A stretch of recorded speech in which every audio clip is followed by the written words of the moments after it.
ازيكم عاملين ايه؟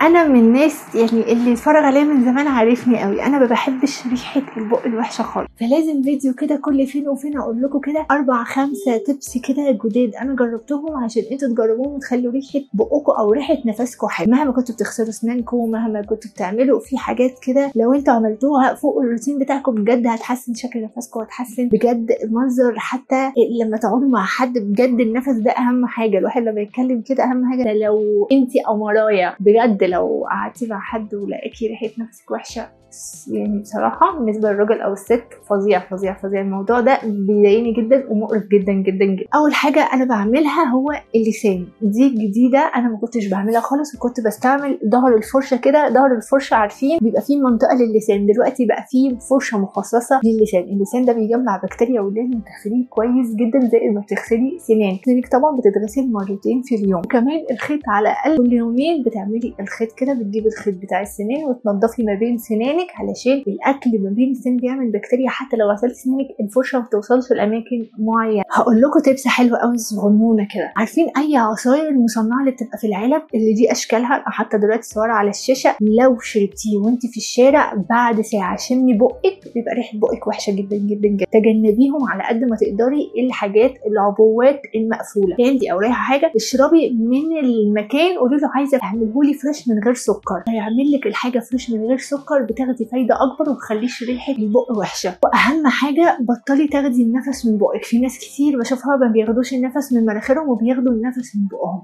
وده بجد بيأذي جدا ريحه البق. خدي النفس من مناخيرك هيحسن قوي ريحه البق. اخر حاجه ودي بالنسبه لي اهم حاجه، اشربي ميه طول الوقت. اشربي ميه كتير، انت بتجري الدوره الدمويه في جسمك، وكمان بتحسني لو واكله اكل او حاجه بيخرج بقى في صوره عرق فيخرج فما يطلعش في نفس في بقى. اشربوا ميه كتير على قد ما تقدروا، وبعد اي اكل كده لو انتوا خارجين. واهم حاجه اعملوها زي انا وانا خارجه، في معجون سنان صغنطط كده وكمان فرشه سنان صغننه كده بحطهم في شنطتي وانا خارجه. على طول على طول لازم وانا خارجه باخد بالي من التفاصيل، لان انطباع الشخص بيبان قوي من النظافه. لو انت نظيفه مش نظافه انك هدومك مكويه، ضوافرك واو، لبسك نظيف، طبعا الحاجات دي كلها مهمه. كل حاجه الشكليه، يعني شكلك حلو حتى لو من غير ميك اب، ريحه نفسك حلوه، ريحتك حلوه، مش حاطه برفان طول الوقت. بنحط برفان مش طول الوقت شكلنا مهندم قوي، لا بنلبس عادي جدا بس ريحتنا حلوه. لازم نكون ريحتنا حلوه جدا جدا جدا. فهستناكم بقى في الفيديو الجاي. ما تنسوش تعملوا لايك للفيديو، اشتركوا في القناه، فعلوا الجرس عشان يوصل لكم اي فيديو جديد. انا مين؟ انا ياسمين، واستناكم في الفيديو الجاي. باي باي.